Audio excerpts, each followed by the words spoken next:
This is 13.6, writing equations in slope-intercept form, which is also our learning goal. I can write equations in slope-intercept form. So first, we need to remember what slope-intercept form is, and that would be y equals mx plus b, where m is our slope and b is our y-intercept. Alright, example 1. Write an equation in slope-intercept form for the line that passes through the given points. So first we need to find the slope. So our slope. And if you remember from earlier in the chapters when we were learning about slope, we learned that y1 minus y2 over x1 minus x2 is our equation for slope. And so we have the points 0, 5, and 2, 2.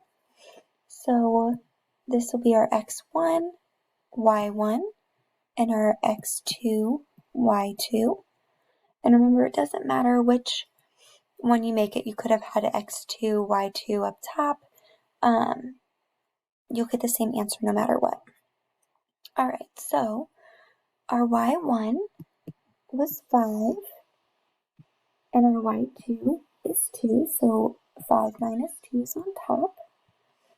And then our x1 is 0 minus our x2, which is 2. And so we have 5 minus 2 is 3 over 0 minus 2, which is negative 2.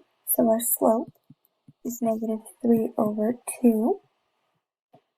You can move the negative anywhere. You also could have just put it off to the side. That negative doesn't matter as long as you recognize that it's negative, which we know because our line is going downwards when you read it from left to right. And so since when we read from left to right, it goes down, we know it's going to be a negative slope. Our y-intercept is where it crosses this y-axis right here. And so that point wasn't, if it wasn't listed on the graph, then we'd be able to find it because we go over 0, up 1, 2, 3, 4, 5. It just so happened that they gave us that as one of our 2 points. But if they didn't, you'd be able to find it. So our y-intercept is 0, 5.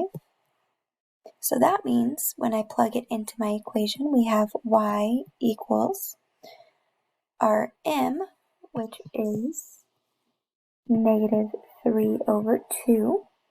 We put the x, and then plus our y-intercept, which was 5. So this is my answer.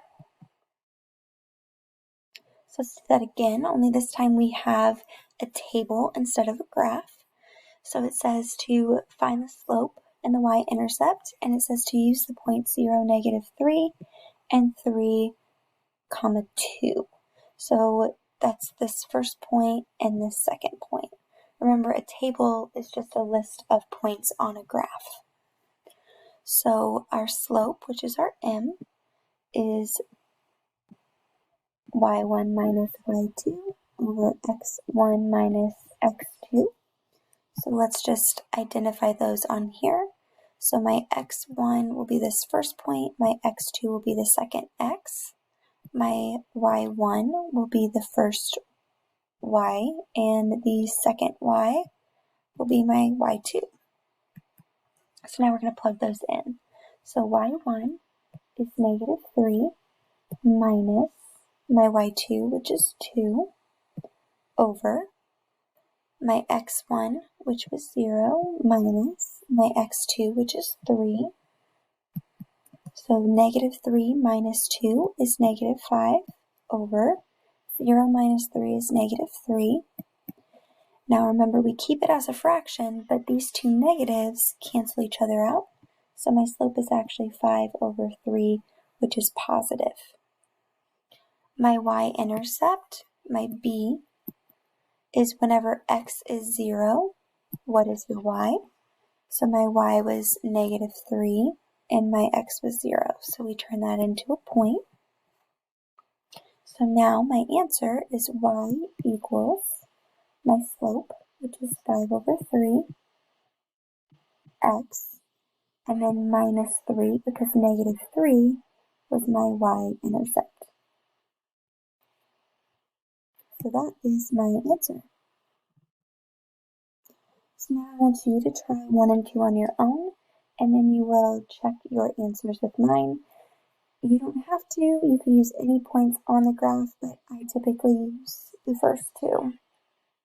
But like I said, on that table one, you can use any one of them and they'll give you the same slope.